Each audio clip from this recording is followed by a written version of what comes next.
Live from the Icebox Studio in Montgomeryville, Pennsylvania, it's the Bill and Corey Show!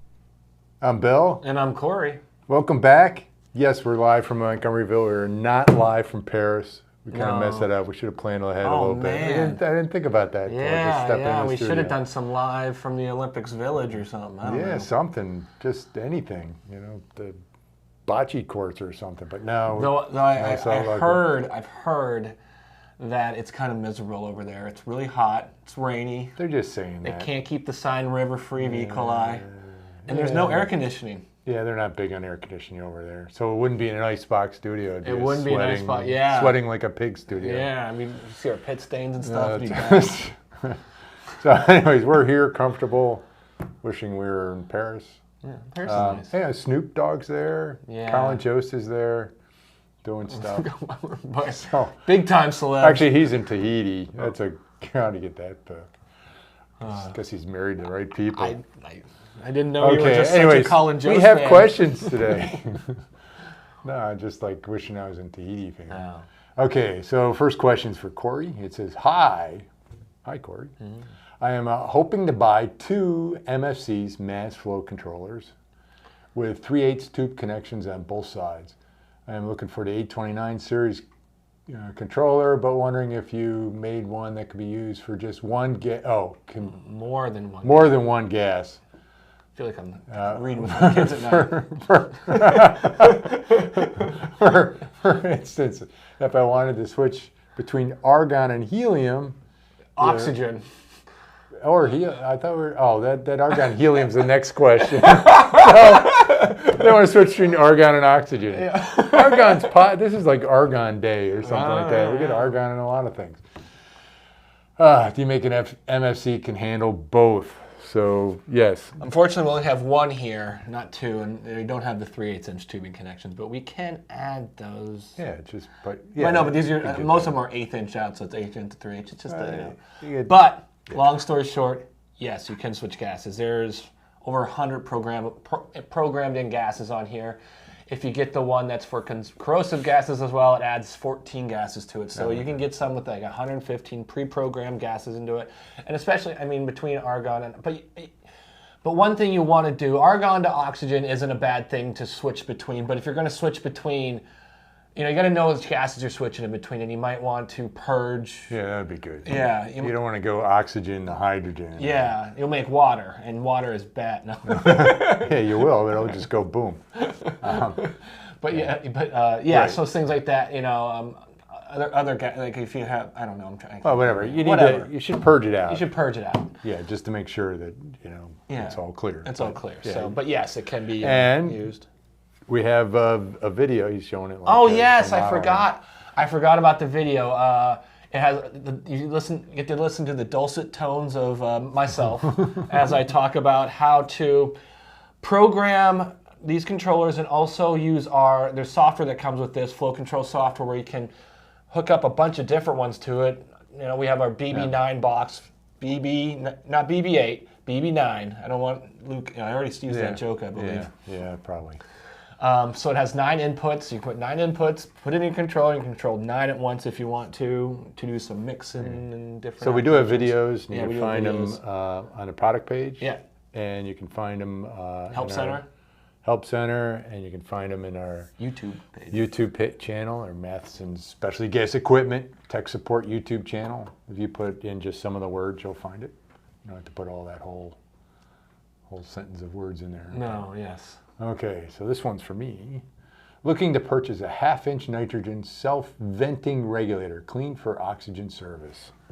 Now, again, I don't want to rehearsals yesterday. We had an interesting conversation about this because. Is it all right or you want to start now? No, you can talk about self-venting. Okay, so at first it was called self-relieving, and so in my head, I'm thinking it's got a port somewhere. It's got a, there's a place. And I was saying to Bill, he's like, well, you don't want a self-relieving one with hydrogen. And I said, well, why? You just pipe it to a safe location. He's like, from what port? And I'm looking on the thing, and I'm like, oh, no, not that port. But I was like, and so go ahead, explain. I mean, it just kind of vents into here, the bonnet, and it kind of comes out between the gaps here. So this is a self-venting this is a... And it's not for it's not a safety reason either. Either. The right? self-venting regulators, we only have them in the 3060 series, which is our very high delivery pressure, or extremely high, or whatever. And this is whatever you want to add. 7,500 pound gauge on it. Yeah, so this is for big boy cylinders or big girl cylinders, depending on your connection. But this is you could tell it's a self-relieving self-venting because it's bigger. That's how than the other one. So, but anyways, so what happens here is you dial in a pressure. Let's say you want to go 2,000 psi. We don't have this hooked up, but you crank in 2,000. Don't? No, we don't. So you crank in on the knob to 2,000 psi. Then you go, no, I really want 1,500. Which, just, whatever. Happen, I guess. Yeah, I don't need 2,000, I need 1,500. So what happens is you back off the knob, and it goes like that. Or like a steam pipe. Yeah. In a movie. So it vents off the pressure. So normal regulators, you back off the knob. So that's where that sound in the movies comes from when you're walking through the thing. All these regulators are self-relieving. Yeah. Yeah, and well, you could also kind of joke that if you had a broken, I should say. If you had a broken regulator, it might be self-relieving too, but it's not something you want to. So, and then what happens once it goes? Then it reaches the pressure. Well, what is it? Yeah, it reaches the pressure you want. Quicker. I thought we missed it. We didn't land the plane yet. I felt like. No, it didn't. But you back it off, and then you can vent down to 1,500. Normal regulators don't do that. You have to vent it with a. Yeah, you have to. But with the high pressure, it's a bigger of a concern. Mm-hmm. Companies do make lower pressure regulators as self-venting, but there really isn't a huge market for that, so we don't really sell that. It's just the high pressure. You know what's going to happen now? We'll get some orders for those. Yeah, I know. That's the power of the Bill and Corey show. Now, it's funny. It's cleaned for oxygen service, and that's a cleanliness level. CGAG 4.1 is the Compressed Gas Association cleaning standard, cleaning guidelines, and but these are not suitable for oxygen service above 3,000. Yeah, so it's a pressure thing. You have to go with oxygen at higher pressures. Yeah, so this is only available for, and so you don't want corrosive gases, obviously. You don't want flammable gases. You need corrosive gases, aren't that high, but yeah. I know it's true. I'm just Yeah, it's really for the inerts, and you can use for self-relieving. So you don't. The reason why you don't do hydrogen, you don't want hydrogen venting into the room. No. Because that would be a bad idea. You could ask the Hindenburgs. Yeah. So okay. Now here's the argon helium question. This is for Corey. Hi there. Everybody's nice. They always say hi when it's for Corey this week. So, hi there. We received gas purifiers for helium with model number MCTG-0078 and MCTG-0077XX. Can we use these gas purifiers for other gases such as argon? So yes, here they are. Here they are. This is the part number on it. Now we were wondering. This is 78. You want to zoom in on this?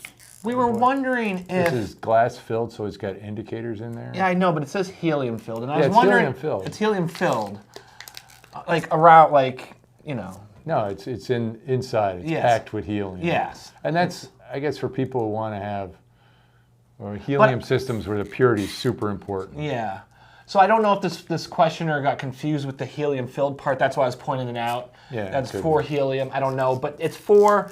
I mean, we have a bunch of carrier gases that we not a bunch. Argon, oxygen. Obviously, we wouldn't use the oxygen removal for oxygen, but you can. Yeah, that would be a bad idea.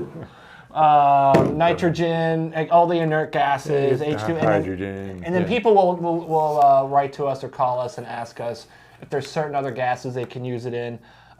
People ask about using them in hydrocarbons.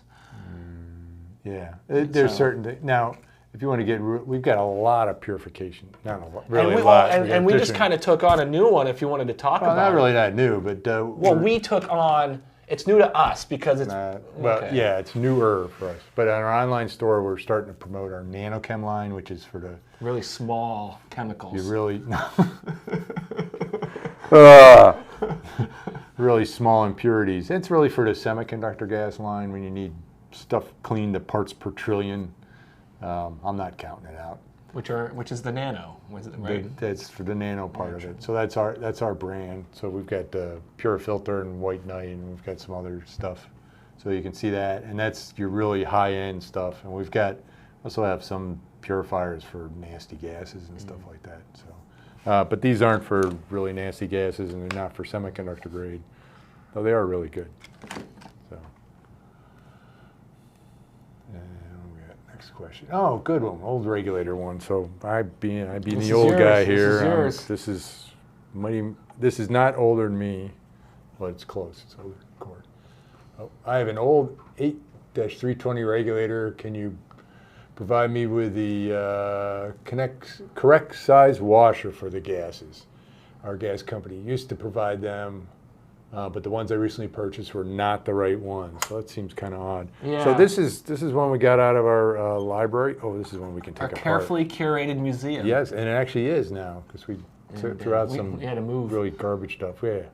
So this is a Model 8 regulator. It's a really old dual-stage regulator. It's brass. It's got a like rubber neoprene diaphragm.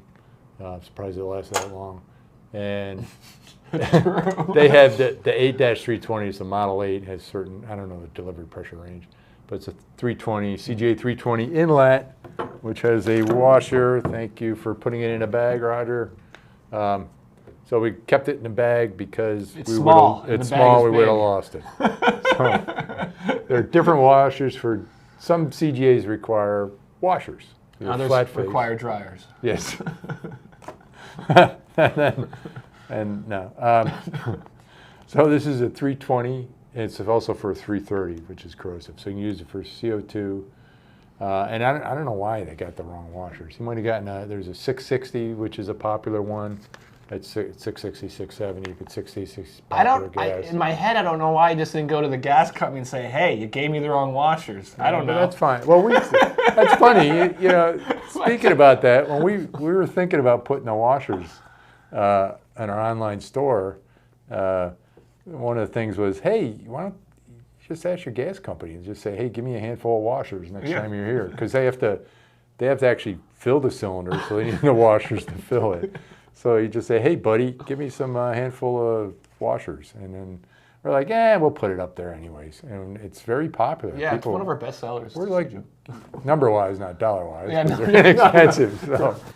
We could not subsist on the sales. You got to sell a lot of washers to make up for selling a regulator. But it's people buy them, they need them, and we got them. So we got a lot of them, and we'll pack them up and ship them out. People typically don't buy one; they'll buy a whole bunch. But yeah. So that's what? You have something to say about this? No. I was trying to think of something, but nothing came to me. Okay. Wow. Speechless. So that's all the questions we have for this week.